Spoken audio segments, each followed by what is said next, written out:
So how is everything up there? Yeah, it was all going good. Thank you very much. It's nice outside, so it makes everything seem a lot better, right? You just Yeah. start the day happy.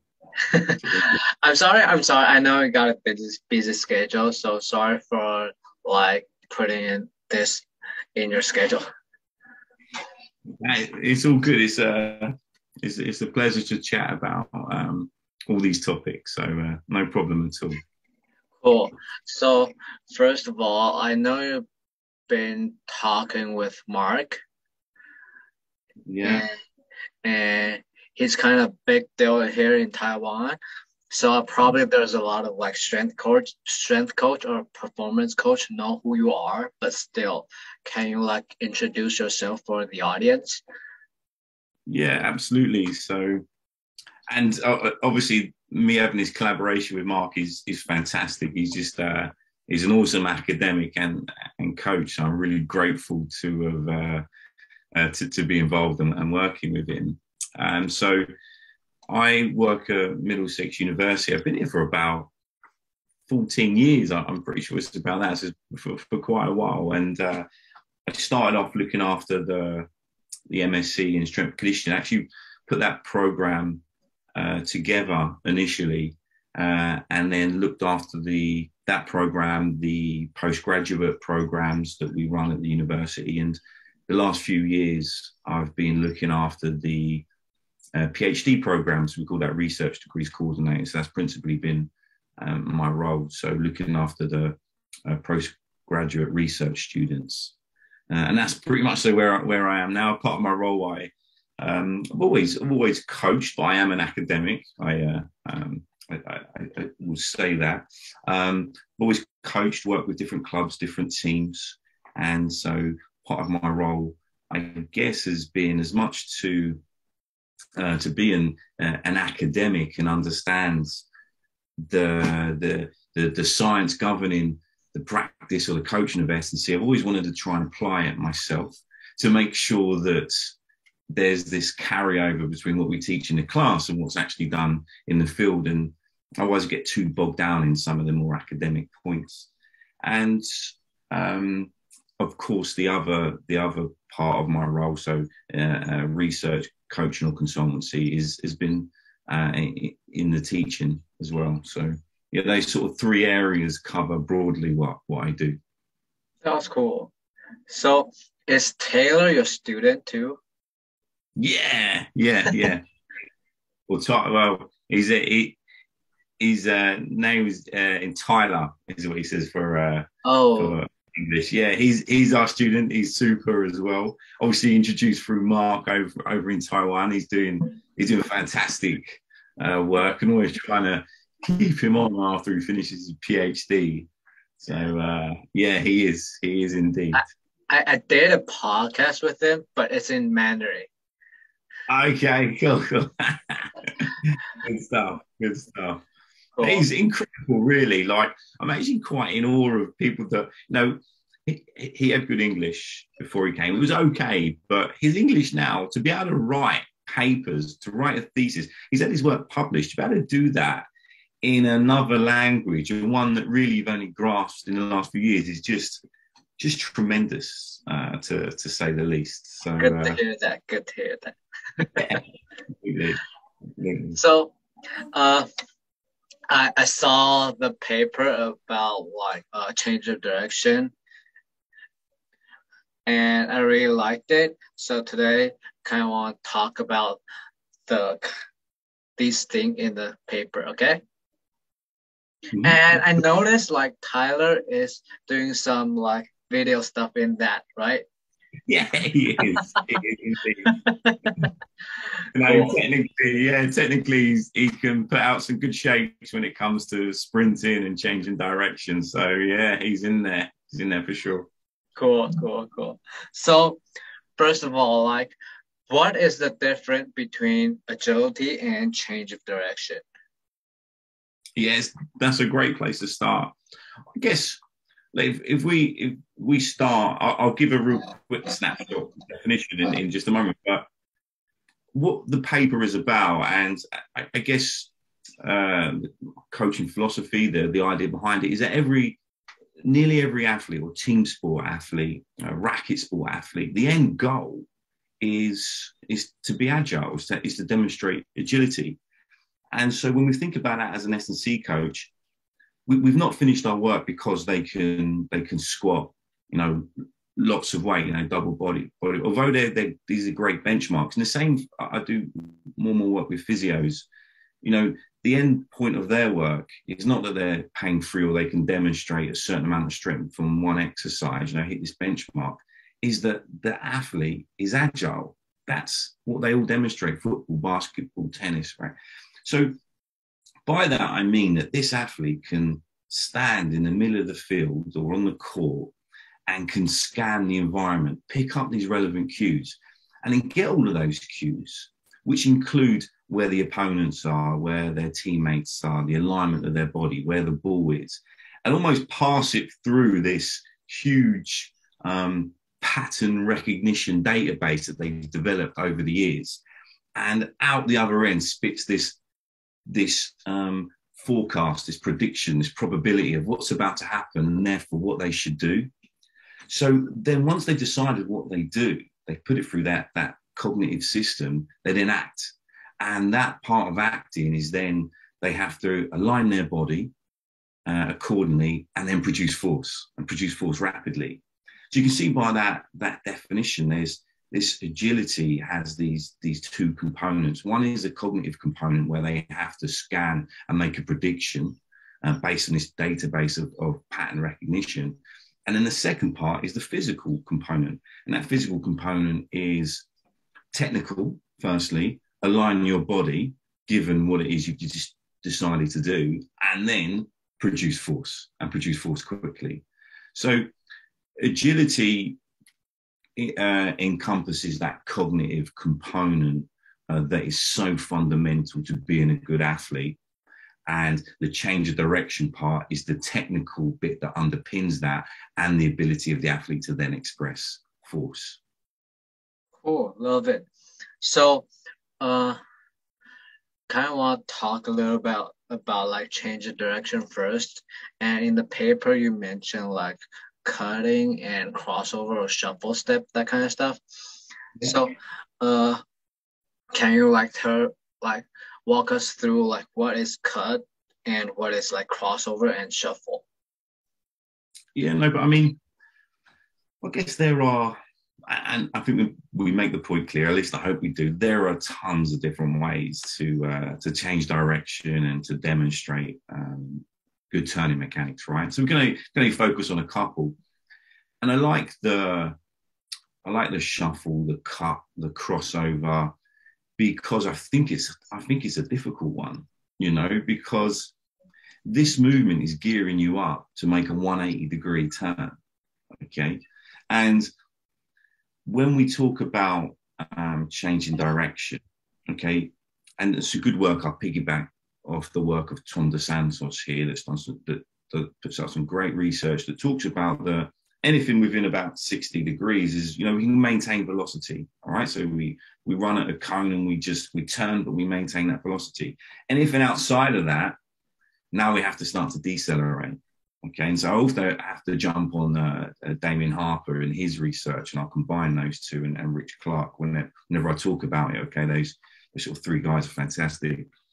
So by doing this movement here, what we're doing with the shuffle and cut is trying to slowly piece together this puzzle as how we can seamlessly do a 505, a 180-degree turn.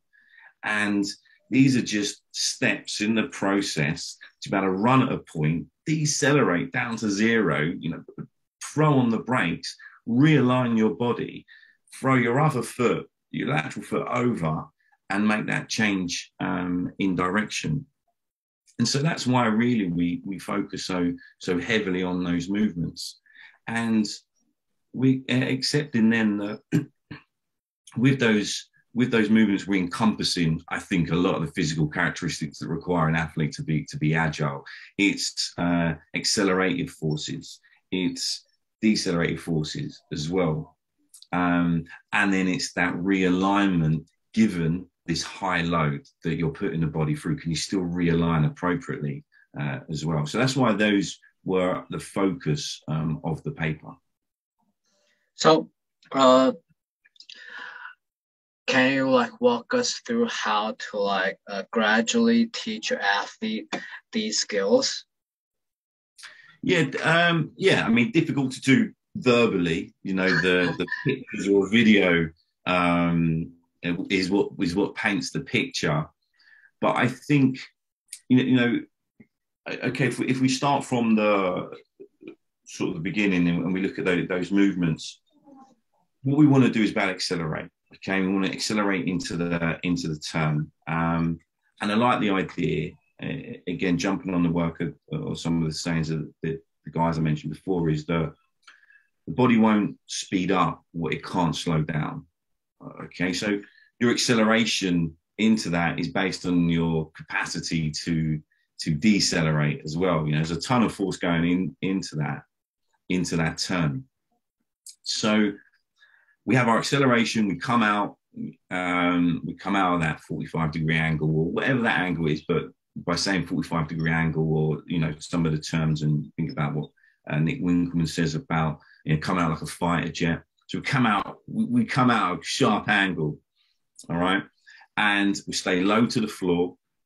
We have these our foot contacts are staying low as well, so that we can be very responsive to the environment as well as more quickly applying force.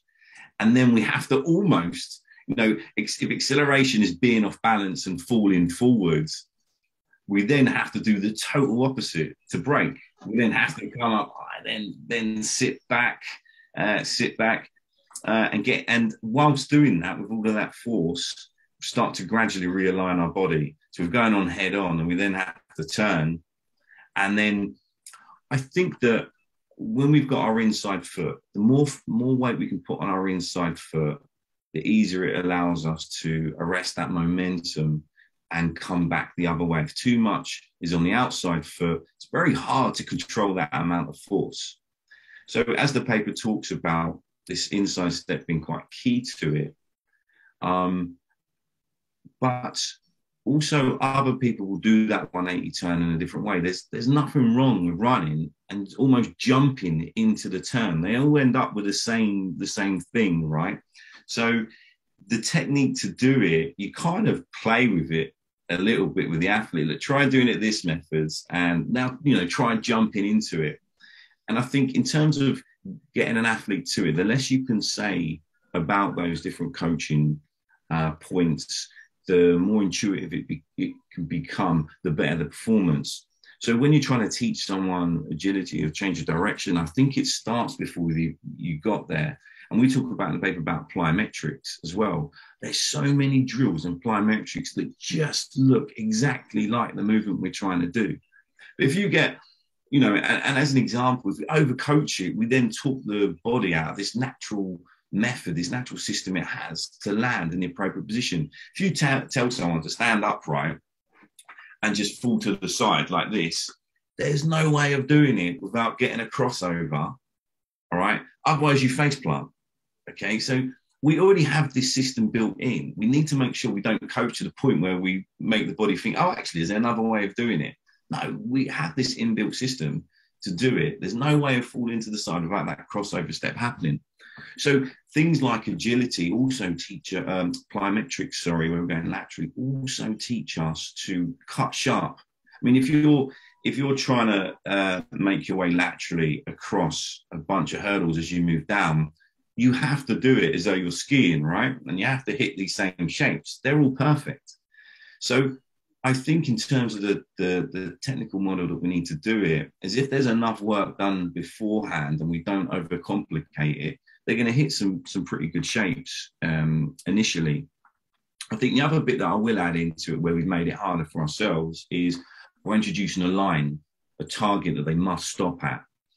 And what we will instinctively do, unfortunately, is reach out for the line, all right?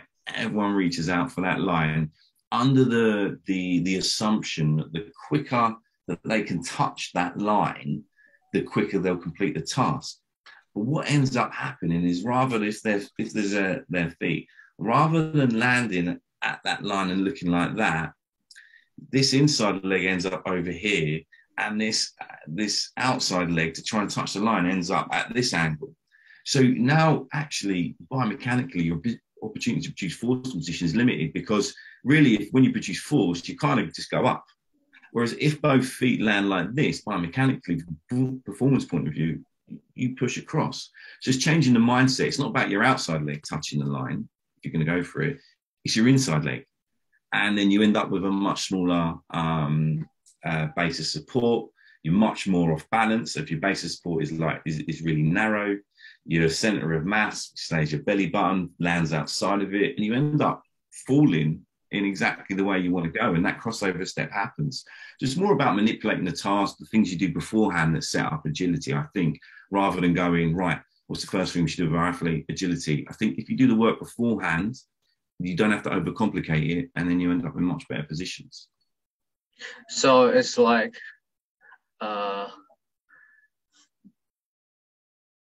agility, like you just basically like cross, like you teach some of the agility and change of direction, agility, change of direction. Am I understanding right? Yeah. So we show this progression, right, in the paper, and it's a progression that I think underpins a particular coaching philosophy, or an example of one. All right, there's lots of different ways to do this, and this is one example. So it makes sense to teach the person first how to do these skills in a closed environment, very pre-planned, so they know what to do. And then you introduce the agility component, finally, where they have to then apply those skills within the context to evade or catch someone or something, ball may be more relevant, or an additional example. So, I think we have to teach them those components. But like I said before, I think that you need the plyometrics. You need everything that plyometrics gives you, including the shapes, including expression force, to be able to demonstrate some of the technical models demanded by various turning mechanics. And then you do the agility. But, this thing goes the whole way back. If you want to be good at agility, it's not just a case of, okay, let's just go and look at some technical models. There's only so much you can coach in any domain and expect someone to get big improvements. Sometimes it's broken down because there's just a lack of physical capacity or ability to hit certain shapes.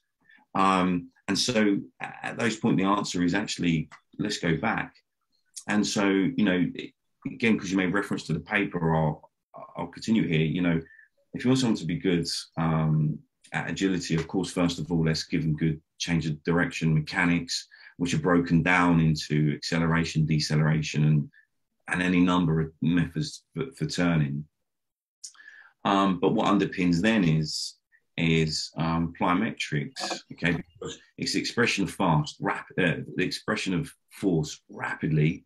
There's also in and about co-contraction, pre-muscle activation. When you go into those turns, you need all of that before you make that footstep. So the body is braced and able to already produce force to take you where you want to go. Well, that's what plyometrics is underpinned by. You get that antagonistic co-contraction, that stiffness, that pre-activation. So by missing that, you're missing a trick. And look, I'll go back further again and say, but if you want to be good at plyometrics, you need to be powerful, the ability to produce force at high velocity. And if you want power, you need to be strong. And if you want to be strong, you need good muscle symmetry, be in balance. And if you want that, again, you want something to do with reasonable mobility. So that's the end point. Agility is the end point. And the answer to being good at it doesn't always just lie here. Sometimes it lies all the way back over here. And at certain points in the season and through life, they lose these bits. So if you just keep focusing here, your ability to coach, you think, why is this not working? Why are they not hitting these shapes? Actually, something's fallen back here. You can't coach your way out of every single problem. You have to go back and give the physical capacity to the athlete, the ability to move as well. And that solves the problem further up. But yeah, that's the direction we're moving. And I think the last point I should say on it, so used to sort of defending certain approaches, is that it's not you have to do this, then you can only do this, and you can only do this. What we're talking about here is an emphasis. emphasize this area of your training, but of course do all the other bits. You know, it's illogical to not do it that way. Otherwise, for example, if you only did strength and did no power work, you'd sort of get to the power bit and go, right, how do I do this? And then learning it, you'll drop it. You're losing the strength that underpins it. And when you're doing power, if you're not strong, your power drops. So you have to do strength during the power phase. It's not the main emphasis. You know, you're not trying to get stronger. You're just trying not to lose what you'd already got. So still do strength, so on and so forth.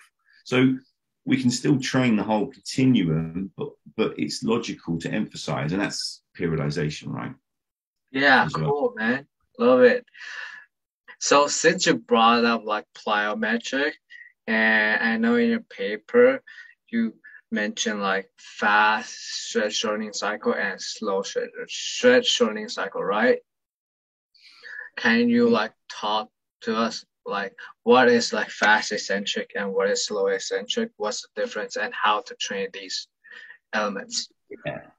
Yeah, absolutely. So I guess, look, we like to put lines in the sand, you know, so this is fast, this is slow. And it doesn't always fit, but actually it does provide a nice framework to stop us overthinking the intricacies of every academic paper that's come out. It goes, well, actually, it's part of the mechanism, you must do this. And actually, I don't feel like it's ever that complicated, you know, and it's okay to group, but appreciating that we have put a line in the sand here. So what we talk about is, although they incorporate the stretch shortening cycle, it depends on the definition. I don't get overly caught up in the definitions. I'm not emotionally attached to it or anything. But, you know, we might say plyometric to fast stretch shortening cycle is jumping over hurdles, okay, where it's about land and go. Okay, so if it's a short stretch shortening cycle, the ground contact time is really small, okay? And if the ground contact time is really small, therefore, the angular displacement or the angles that the bodies have moved through must be much shorter, right? You're not going to get big flexion at the knees and at the hips. So everything looks a lot stiffer. There's less movement at the different knee joints. So that would be fast, plyometric. And what's that suitable for? Well, what sport has short ground contact times? All right, so sprinting, changing direction, it all makes sense that feeds that perfectly. And you talk about long stretch shortening cycles now. We're more talking about counter movement jumps, any sort of jump to a box, jumping forward. It's not about this landing part. It's not about landing and going. It's just about this takeoff, minimizing that takeoff, but you're still trying to minimize it, right? So although we're talking about counter movement jump, whether you're holding a bar or jump to a box, these are perfect examples. It doesn't work now if it takes you less than 250 milliseconds. In fact, you're still trying to get the time as short as possible. But the task looks different because there's greater flexion at the joints.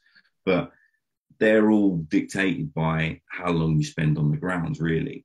So that makes they're more relevant for, let's say, volleyball, jumping to make a spike, or acceleration when you're pushing out the blocks and you spend a little bit longer on the blocks.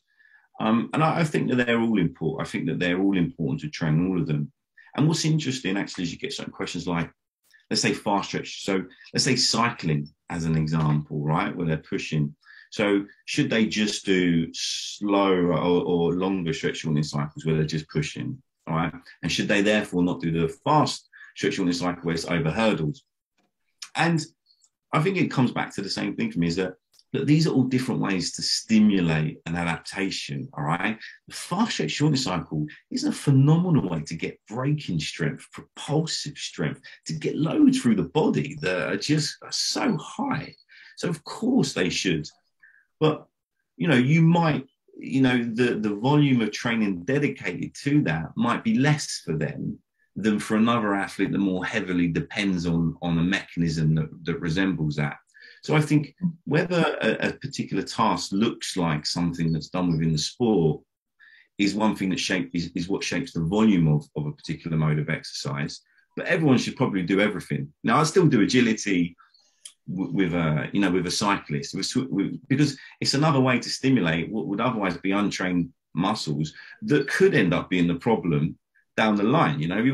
It's the muscles, the body wants to work, relatively close to symmetry. Nothing's perfectly symmetrical, but the body wants to work roughly in symmetry so that it feels safe to express force and not hold back. And so these are different ways to generate that safety and the body's ability to go, let's go at it. Let's give you everything I've got. I feel perfectly safe. And I'd say the other point on that is where you're getting more load. You know, same with strength training. We always focus on the neuromuscular aspect, right? You're stronger, more powerful. But what about the connective tissues? You know, what about the adaptations that happen there that make you more robust to the load? And there's great adaptations that you see there that combine with neuromuscular strength to make you more robust, to give you the capacity to express force, to give the body the safety, the it's subconsciously scanning, going, can you do this? We can do this. Let's go. So I think, yeah, kind of a long answer there. Great. I love it. So, next thing is, you mentioned a lot like turn in your paper and in our conversation today. And there's also like, when I talked to like Lee Taft before, he got like 7 movement pattern, like, I can't really remember that, but it's like, jump and crossover and like shuffle. And there's one thing common, like he mentioned it, like hip turn. And you also mentioned like turn in your paper and in our conversation today. So why is like, you need to like mention this, like turn, instead of like just crossover or like shuffle? Why we focus? I think maybe we focused on them to provide an example, but there's lots of different ways to do it. I guess maybe it's not that I felt that they're the most important ones. It was more that I tried to set a scenario where I think that's one of the hardest ones. Let me show a journey to one of the hardest turns, which also incorporates a big deceleration component, you know, going to zero. But, you know, a while back, and you know, it depends on your biases into agility and that. And, you know, some people will say, well, look, we need to, if you're going to do, if they accept that as the end point, we need to be looking at an athlete and testing agility or change of direction. Sorry, we keep to change direction for now, and testing that component across, you know, 45, 60, 90, 180, you know, but I think that there's a lot of carryover and crossover from different drills. I mean, we did paper a long time ago, and we looked at a bunch of different agility drills, or change of direction drills, sorry. And if you were good at one, you were pretty good at the other. And so, you know, by having by focusing on a few, and I'm not saying, I mean, obviously you should train, you know, the full spectrum, but, you know, if you spend time on some of the harder ones, for example, there's still going to be crossover. Whatever it is your approach, whatever your bias is, it's still going to be crossover. It's not like if you can't do the shuffle or the cart, you can't, you know, you're going to be no good at any of the other ones. So in the same way as when someone squats, right? So if you get strong at a deadlift, I guarantee you're still getting stronger at the back squat, or you're still getting stronger. So I think when you come into, you know, which one should we do, which I think you should do all of them, maybe, of course, but we only focus on these ones because they were particularly hard, and so there's going to be a great transfer. You know, if we just did one within 60 degrees, it's harder then to make the inference that the transfer from one you don't have to decelerate is still applicable to one that you do have to decelerate, right? So because we included most components within it, the transfer that you should then get to other modes should be quite high, really. Yeah, so that was the reason why we focused on them. But of course, do all of them. But yeah, yeah. Cool. So when we train our athlete, is there like, do you think we should put like train different like movement in like different days, like maybe crossover on, let's say, Tuesday and shuffle or like open step on Friday, or should we put it together?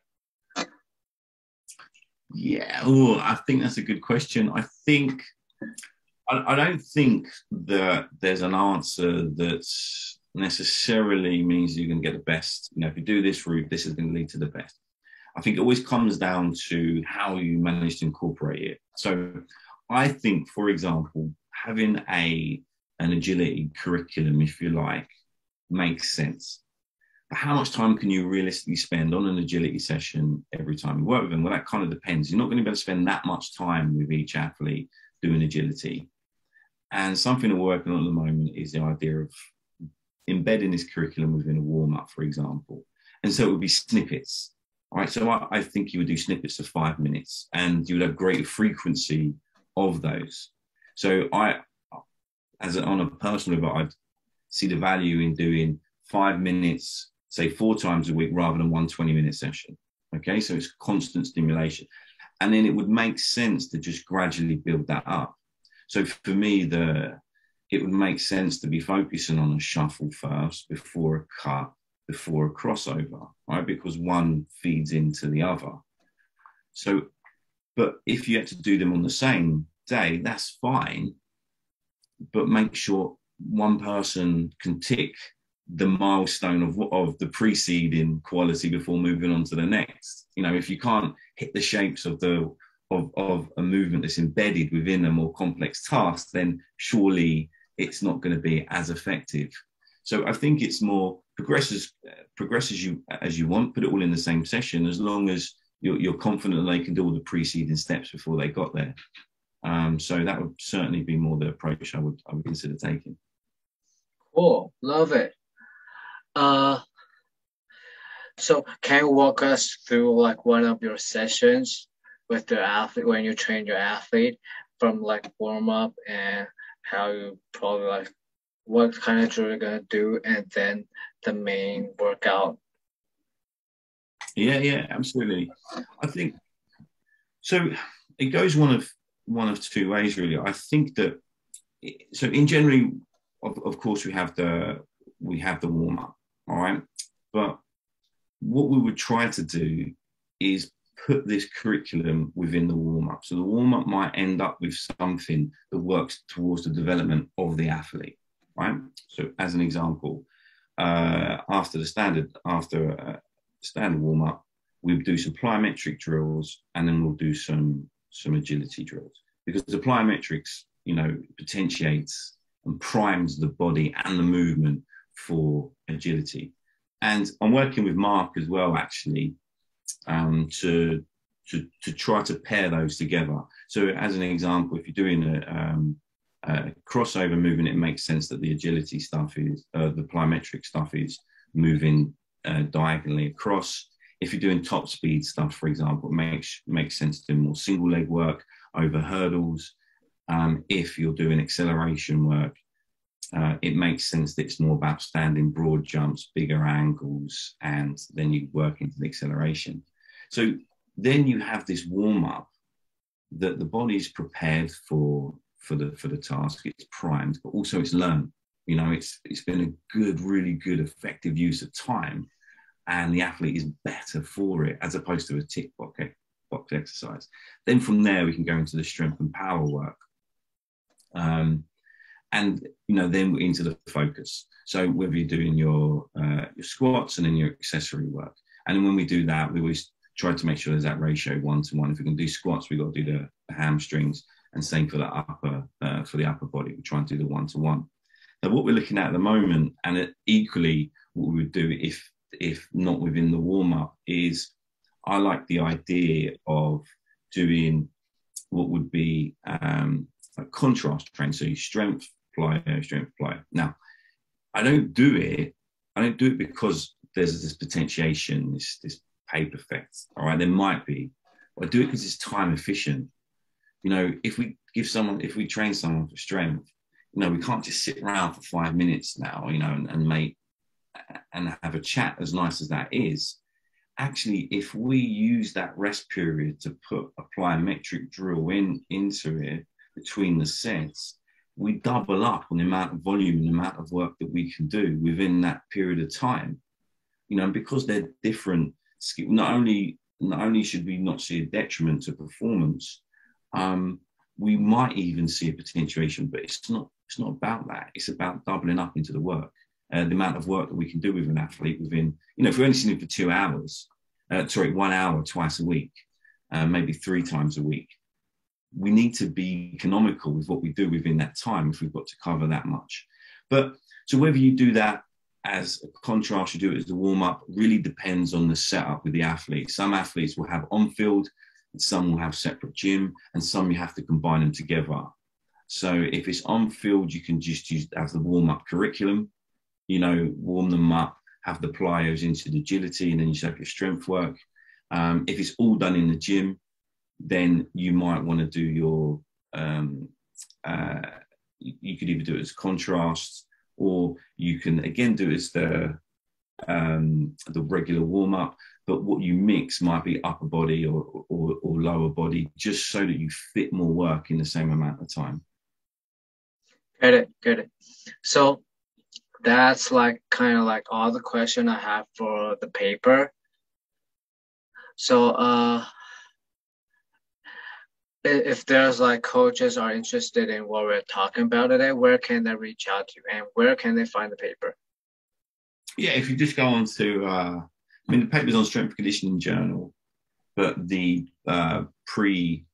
preprints and things that everyone can access is on ResearchGate, and all the videos are on YouTube as well. So my ResearchGate would be Anthony Turner UK. I'm pretty sure it is. Yeah. And my YouTube is the same, Anthony Turner UK, and from there, you know, you can get access to the papers, to the videos.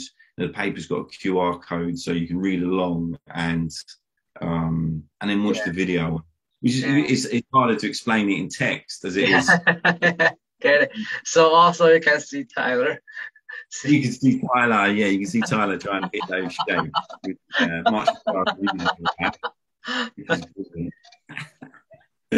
Yeah, absolutely. So is there like any project you've been working on right now? So I think the projects I told you, we're trying to look at this warm up to embed a curriculum in and around that within there. It will be a little while before that comes out. Some great people part of that, Mark being integral to that as well.